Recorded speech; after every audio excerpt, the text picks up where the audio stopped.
Hello friends, today I'm making elderberry syrup. Elderberries are an amazing antioxidant as well as an antiviral.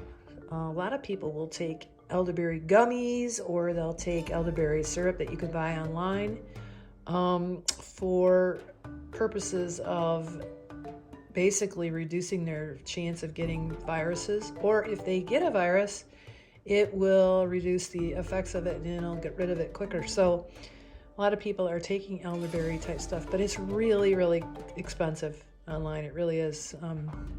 So I've looked up a few recipes to decide how I want to do this. This will make about not quite a quart. And if you look online, you might pay $24 for 4 ounces. So that's what we're going to do right now. It's only 5 ingredients. You've got water, distilled water. I've got ground ginger, dried elderberry. You can see there's cloves there and a stick of cinnamon. I take that back. There's six ingredients because there's also honey that I add in at the end.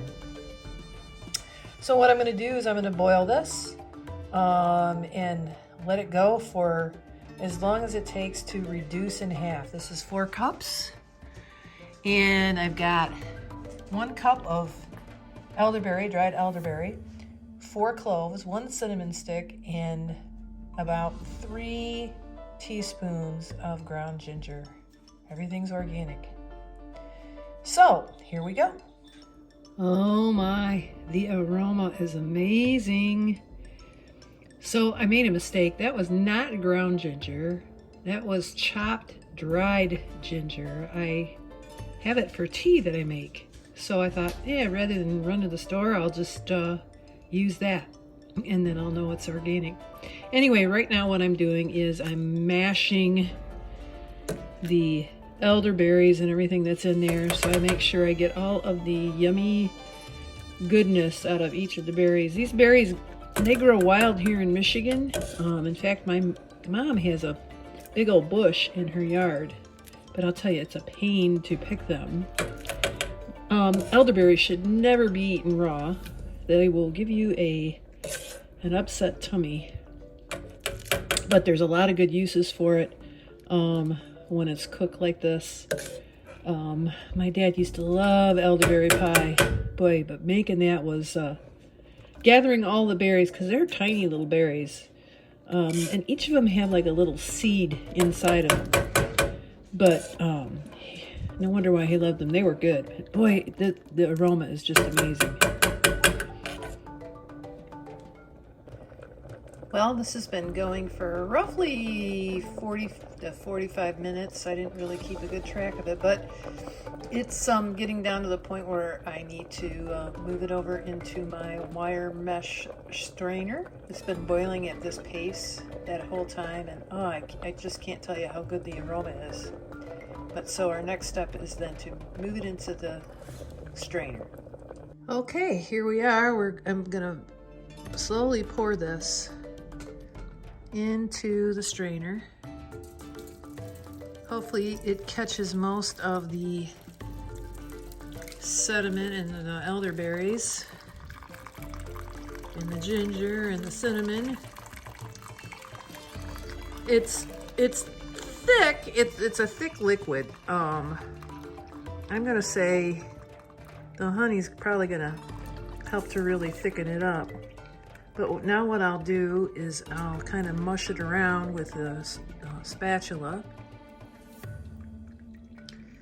and see if we can't get more liquid out of there. Sorry, this is bad camera work. Make sure the stuff is over the top of the bowl. I would recommend, I'll tell you, I love my little pot that's got a pour spout on it. I got that on Amazon. And then also I have this big 8-cup measuring cup that also has a pour spout. And I tell you, it just makes life easier to have one of those. I don't know how much. Yeah, it's about 2 cups. I might have gone a little bit too long on the boil, but it's okay. There's a lot of liquid left in this. Now, sometimes people will, I've read where people will take this elderberry leftover stuff and they'll freeze it in like teaspoon size things. I'll put it in ice cube trays and they'll freeze it, and then they'll use it to make a tea. They'll steep it for about 5 minutes. They'll add their favorite other teas, like a black tea, or you know, maybe some more ginger or whatever your favorite tea elements are, and they'll make a tea. And I guess it's just every bit as flavorful to do it that way. So that's another idea that you can use for the leftovers. I don't know that I'll do that because I think I'm probably going to make more of this, so I'll have plenty to go on. But boy, this swelled up quite a little bit from where I was when I first put it in. So I waited till it got to the 3-cup mark. I probably should have waited till, or I probably should have just given it a little bit less time, but it's okay because I still have, not quite at 2 cups. So I'm gonna let this cool off for about 30 minutes, and then I'm gonna put the honey in. Okay, I'm putting the honey in. I don't think I'm gonna put it all in, because you're supposed to have 2 to 1.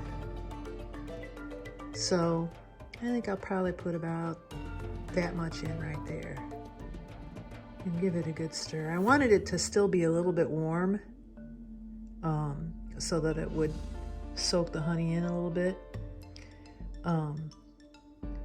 But I'm gonna see how this turns out. I'm gonna need 2 hands here because this is dripping pretty good, but I'll be right back. All right, so I'm stirring it up. It's pretty much, the honey is pretty much all dissolved. And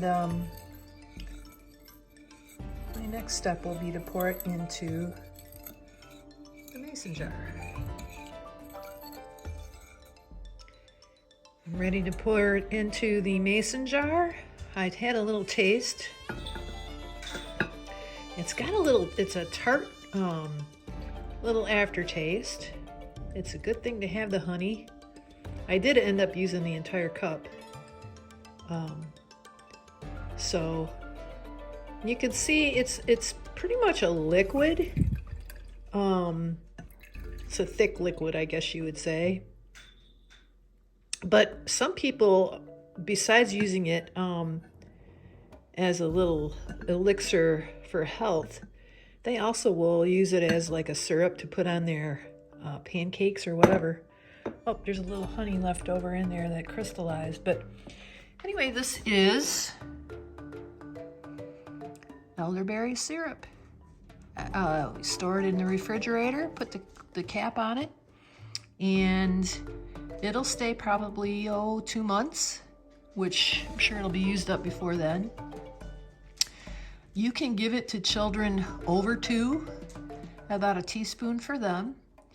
And if you start feeling like you're coming down with something, take it 3 or 4 times a day. Again, up to a tablespoon per dose. And it actually, it tastes pretty good. And you know what's in it, and it's good for you, and there's, you know, no unnatural products. Everything organic. So there you go. If I can do it, anybody can.